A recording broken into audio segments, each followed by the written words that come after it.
My name is Diane Whitfield. I'm 58 years old, and I live in a quiet little house on Maple Ridge Road, just outside Columbus, Ohio. For 32 years, this house has been my whole world. I raised my daughter in it. I buried my husband from it. And 3 months ago, my own son-in-law stood in my living room in front of my entire family and told everyone this house belonged to him. If you had told me a year ago that a man I welcomed into my family with open arms would try to take the one thing I had left, I would have laughed in your face. But that's exactly what happened. And what he didn't know, what he never bothered to check, is that some truths are written down in black and white, filed away, and waiting for the exact right moment to come out. This is my story. Stay with me till the end, because what happened at that Thanksgiving dinner still makes my hands shake when I think about it. Let me take you back. 5 years ago, my daughter Rachel brought home a young man named Trevor. He was charming, confident, the kind of man who could walk into a room and have everyone laughing within minutes. He had a good job in finance, drove a nice car, and treated Rachel like she was the only woman in the world. I liked him, I really did. My husband, Frank, had passed away 2 years before that, and it felt good to have a man's laughter in the house again, even if it wasn't mine to keep. Trevor called me Mom within the first 6 months. He helped me fix the gutters. He mowed my lawn without being asked. For a long time I thought God had sent Rachel, and me, exactly the right person. They got married in my backyard, under the same oak tree where Frank and I had said our vows 35 years earlier. I stood there crying happy tears, thinking my daughter had found her forever person, and that I had found a son I never had. But looking back now, I wish I had paid more attention to the little things. Because the little things, they always tell you the truth before the big things do. It started small, so small I almost didn't notice. Trevor began referring to my house as the family property at dinner parties. At first I brushed it off. Maybe it was just a figure of speech, a nice way of saying we were all one family now. Then he started talking about renovations he wanted to make. New kitchen counters, knocking down a wall in the living room. Each time I gently reminded him, "That's sweet, honey, but it's my house. Let's talk about it before any changes." He'd smile, nod, and say, "Of course, Mom, just thinking ahead." But he kept thinking ahead. He started bringing contractors by, just to get quotes. He mentioned to my neighbor Carol that they were planning to expand the back porch next spring. Rachel started avoiding my eyes whenever his name came up in certain conversations. That's when everything changed. Slowly, quietly, the way betrayal always does. Not with a slammed door, but with 100 small comments that one by one meant nothing, and together meant everything. One afternoon, I stopped by Rachel's office to drop off a birthday gift for my granddaughter, and I overheard her on the phone. She didn't know I was standing near the doorway. "Trevor, I already told you, we can't just assume the house is ours," she said, her voice tight with stress. "Mom hasn't signed anything." I froze. Assume the house is ours? I walked in like I hadn't heard a thing, handed her the gift, and left with a smile plastered on my face. But my heart was pounding the entire drive home. I sat in my kitchen that night, staring at the calendar on my wall, replaying every conversation from the past year. The contractors, the family property comments, the porch expansion plans nobody asked me about. I wish I had noticed the signs earlier, but I told myself I was being paranoid. That families talk about the future, that's normal, that's not betrayal. I wanted so badly to believe that the man who called me Mom wouldn't try to take the roof over my head. But 2 weeks later, I found out exactly how wrong I was. It was a Tuesday evening when my neighbor Carol knocked on my door, looking uncomfortable. "Diane," she said, "I don't want to cause trouble, but Trevor mentioned to my husband that you'd be moving into an assisted living place soon. He said the house would be staying in the family." I stood in my doorway, completely still, feeling like the ground had opened up underneath me. Moving into assisted living? I hadn't discussed anything like that with anyone. I wasn't sick.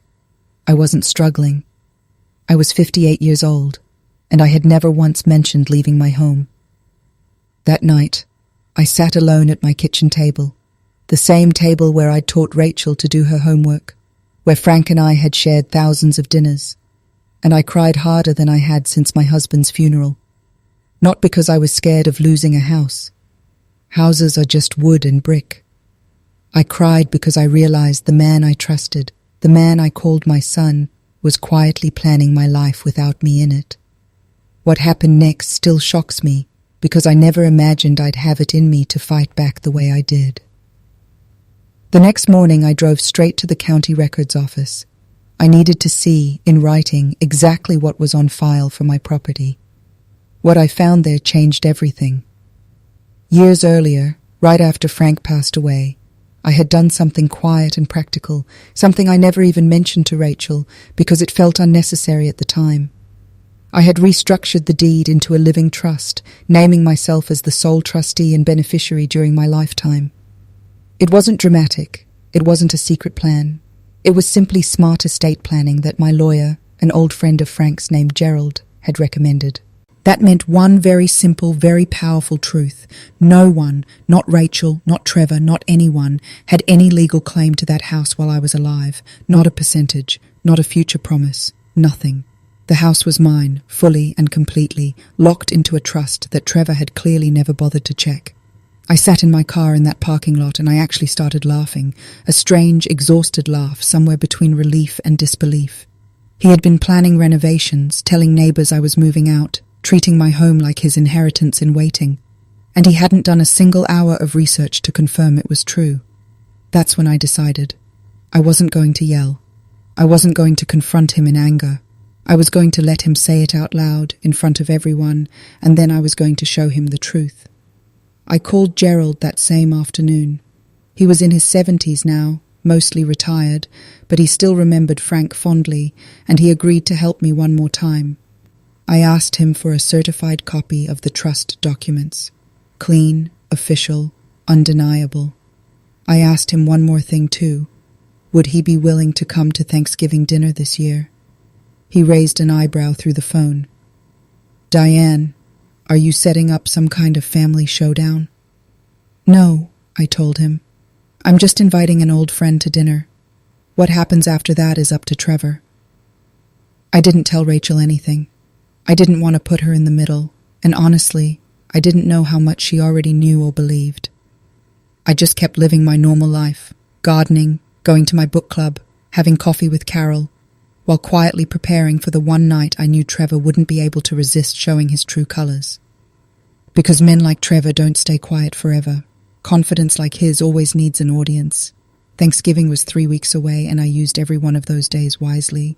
I met with Gerald twice more to go over the paperwork, making sure every document was organized, indexed, and ready. I didn't want confusion. I didn't want an argument. I wanted clarity. The kind that leaves no room for excuses.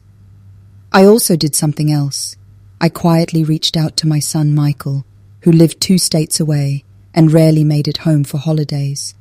I told him what was happening, and for the first time in years, he cleared his schedule without hesitation. "I'm not missing this, Mom," he said. I set the table the way I always did. The good china, the cloth napkins Frank's mother had given us as a wedding gift. On the outside, everything looked like a normal Thanksgiving. But underneath the tablecloth, in a manila folder I'd placed in the hallway closet, sat the one thing that was about to change the entire evening. I wasn't angry anymore. I want you to understand that. I was calm. I was ready. And there is nothing more dangerous than a woman who has stopped being afraid. Thanksgiving arrived. The table was full. Rachel, Trevor, my granddaughter, Michael, Carol, and Gerald, who I introduced simply as an old friend of the family. Trevor barely acknowledged him. Dinner went smoothly until dessert, when Trevor stood up, tapped his glass with a fork, and cleared his throat with the confidence of a man who had rehearsed this moment.